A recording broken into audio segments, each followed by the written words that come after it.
Howdy, and welcome to the Aggie Teach Momentum podcast, brought to you by the Aggie Teach Arts and Sciences program at Texas A&M University. I am your host, Kenrick Davies, former high school physics and astronomy teacher and current program coordinator for Aggie Teach Arts and Sciences. This podcast is meant to provide a little more insight and information to those seeking a secondary content teacher certification in Texas. We aim to provide episodes that help pre-service educators on the path to certification, as well as leverage the experience of myself and other speakers to support teachers in their first few years in the classroom. Today's topic is teaching philosophies, and we're going to be a little bit different on this episode. This will just be new for me, in that I'm going to be sitting here in the studio expounding on my experiences without having someone else to kind of banter with. So I'm hoping that within this conversation that you'll find that my reflective practice of looking back in my own experiences and sharing what I've learned over the past 13, 15 or so years, this will help you get kind of a leg up on your own experiences moving into the classroom, or if you're early on kind of defining what it is that you are looking for out of the educational career. So what we're going to be talking about today is developing your personal teaching philosophy and how you might be able to leverage it both within the classroom as well as you're looking for your first or second or even fifth teaching position, depending on where you are in your career. So developing your personal teaching philosophy is an important step to becoming an effective educator. A teaching philosophy will guide your decisions on classroom management, instruction, grading. It should include your goals for you and your students, which will allow you to be more intentional in your teaching. You know, if you don't know where you're trying to get in the classroom, then you're never going to get there. This might also be the best way for an educator to show prospective school administrators how you might fit in with an established campus community and culture. So what I did in preparation for this episode is look back at all of the files that I had in my early career. So I began teaching in 2010, and my first teaching position was in the North Texas area in a smaller town called Sherman. And I'd been teaching for about a year and a half or so when I was nominated for Teacher of the Year. And I was not planning on filling out the application and following through because I felt like I'd only been teaching for a year and a half. So how could I be Teacher of the Year for the district? It was a one high school district. So, it was really just Teacher of the Year for the high school. But at the last possible minute, I decided to fill out the application, and the application asked for a teaching philosophy. And I probably wrote one within my teacher preparation classes while I was in Aggie Teach at A&M, but I couldn't find that. And I felt like I had a little bit of experience now, so I needed to kind of integrate that in. So I found it. I went back and I looked, and this is from May of 2012, so we're talking 12 years ago. I had been teaching for a year and a half, pretty much 2 years at this point, and I found my teaching philosophy. And so I wanted to sit here and be reflective with you all listening in about what this early teaching philosophy looked like and how I might change it now, or what I feel like needs to be included in an effective teaching philosophy if you are in the field now. So I'm gonna read just a portion of it. So keep in mind, second year teacher, and I was at the end of the year, so teacher tired, and I was also still learning myself. So being new to the profession of teaching, my personal philosophy of teaching is still evolving. I believe that it is the teacher's responsibility to not just pour facts into the heads of the students, but to give the students new experiences that they can draw from to create new knowledge. I have always reflected on the quote, "I hear and I forget, I see and I remember, I do and I understand." I take this as a statement on how people learn new things. Knowledge is not about being shown that something is true. It is about experiencing it for yourself. This might not translate well into subjects like English or history, but science cannot stand without reflecting on observations. To learn a science concept, especially one that is counterintuitive, a student must experience it before they can understand it. So with this initial paragraph on my teaching philosophy, I had included my own experiences or my own observations, my own thoughts about what I felt like effective science teaching looked like.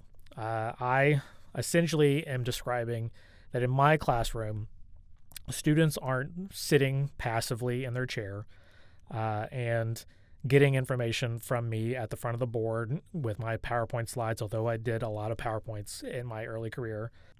If that was part of my teaching repertoire, it wasn't the entire thing that I did. In my class, students were doing.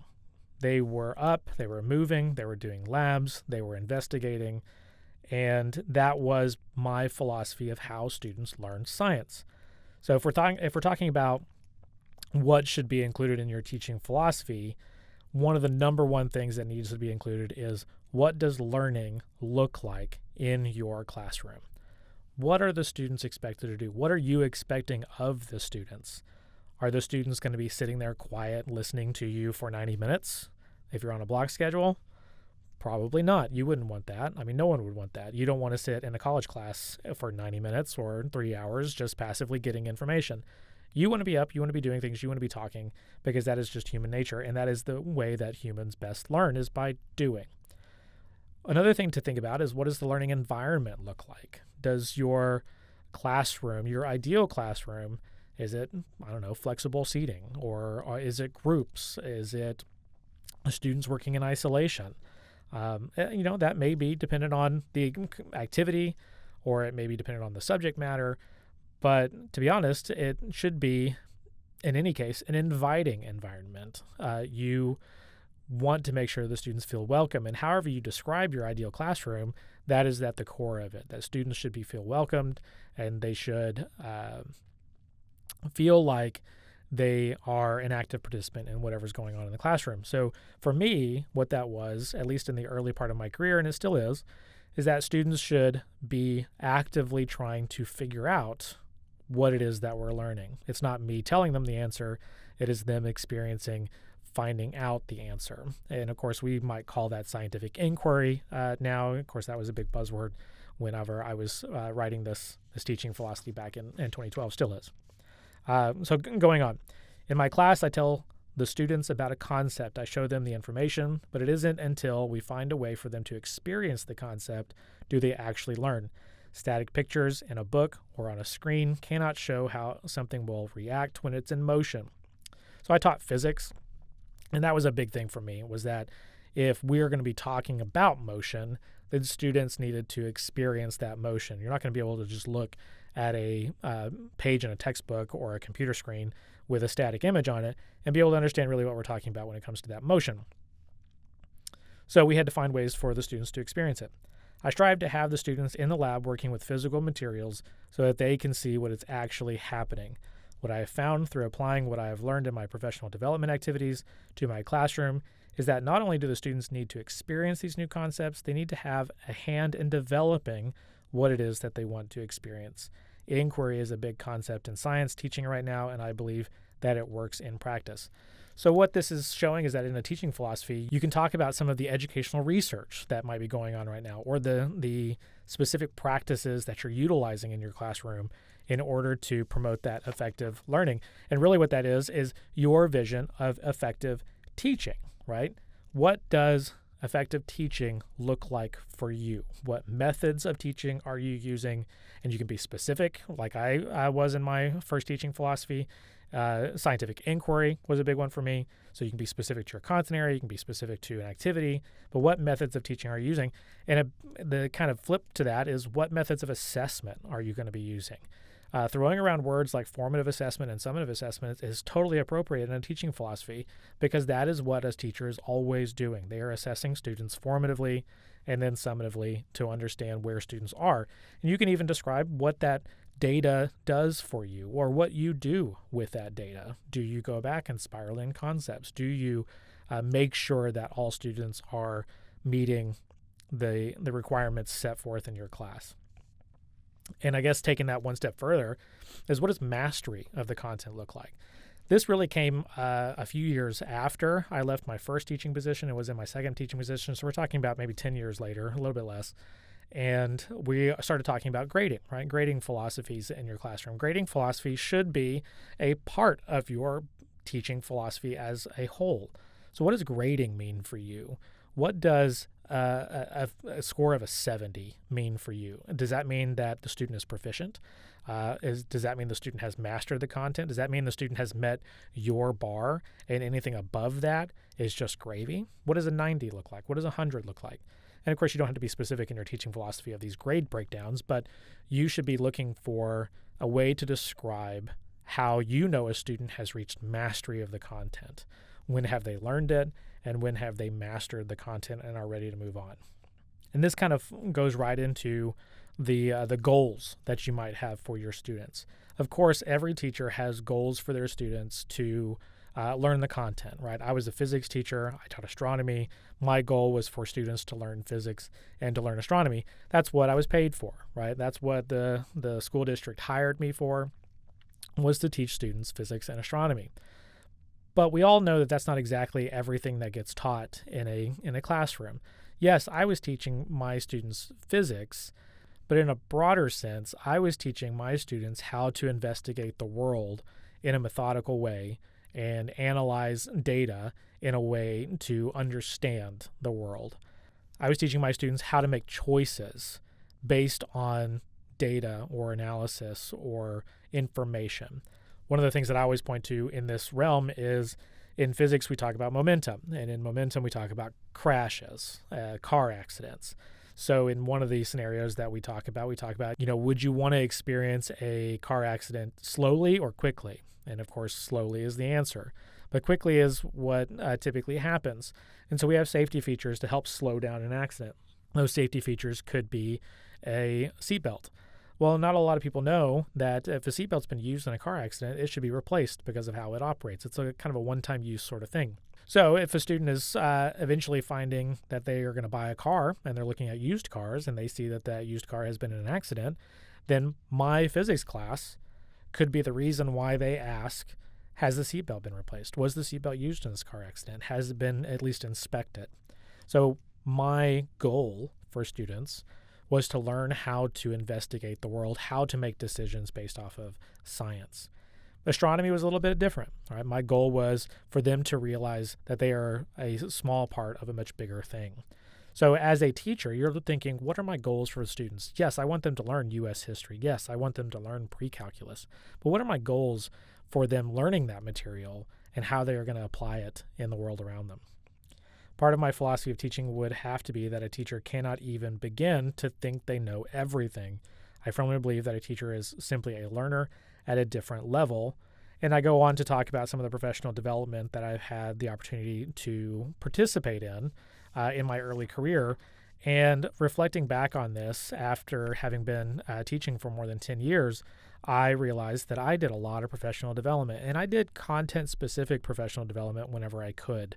I went to workshops that were about physics teaching. I went to workshops that were about astronomy teaching because I needed to learn more or better ways of doing the things that I already did in my classroom.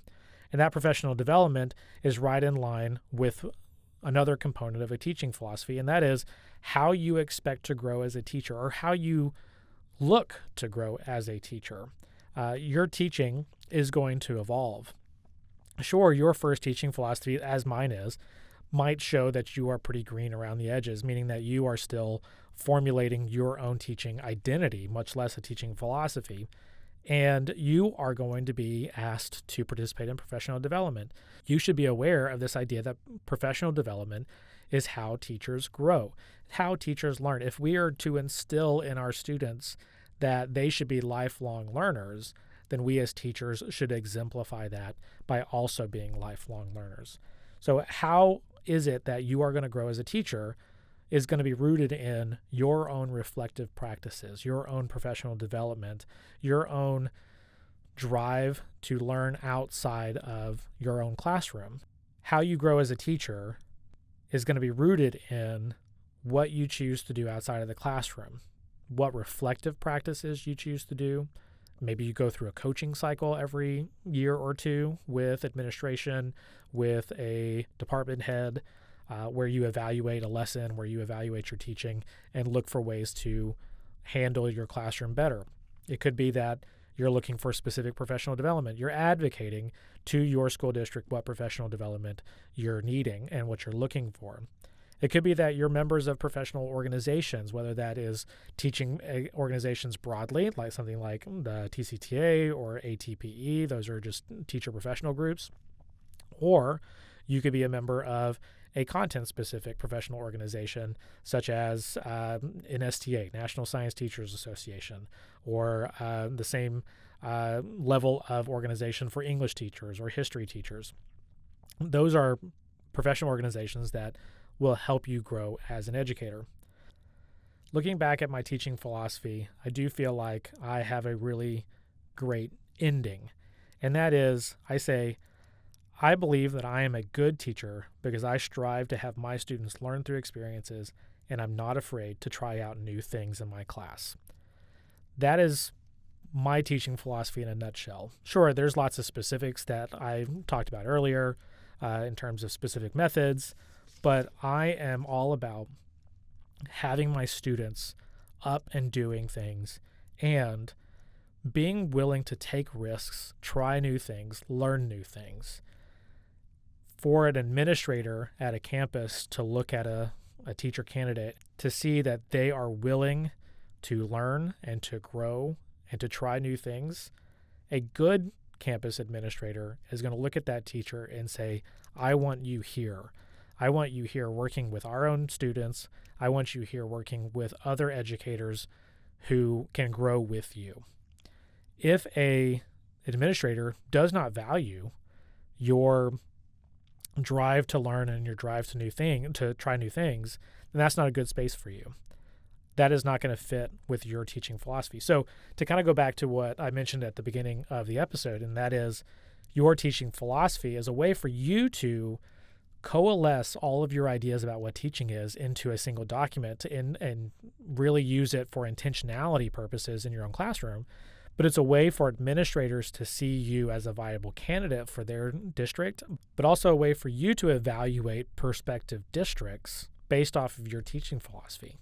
Do you feel like you're going to have a good experience in this district? Does the philosophy of the district match your teaching philosophy? Because if it doesn't, you're going to end up with conflict in a variety of areas simply because your way of doing things, your ideas about doing things will not match up with what the district is expecting you to do. So teaching philosophy can be a real important step for a new educator, but also a real important resource for an educator in general as they move through their career. And that is all the time that we have for today. The Aggie Teach Momentum podcast drops every 2 weeks, so make sure that you are looking for the next episode on Spotify or linked on the Aggie Teach Arts and Sciences website. For more information, you can visit our program website at aggieteachartsci.tamu.edu. That is aggieteach, ARTSCI.tamu.edu. Thanks and gig 'em.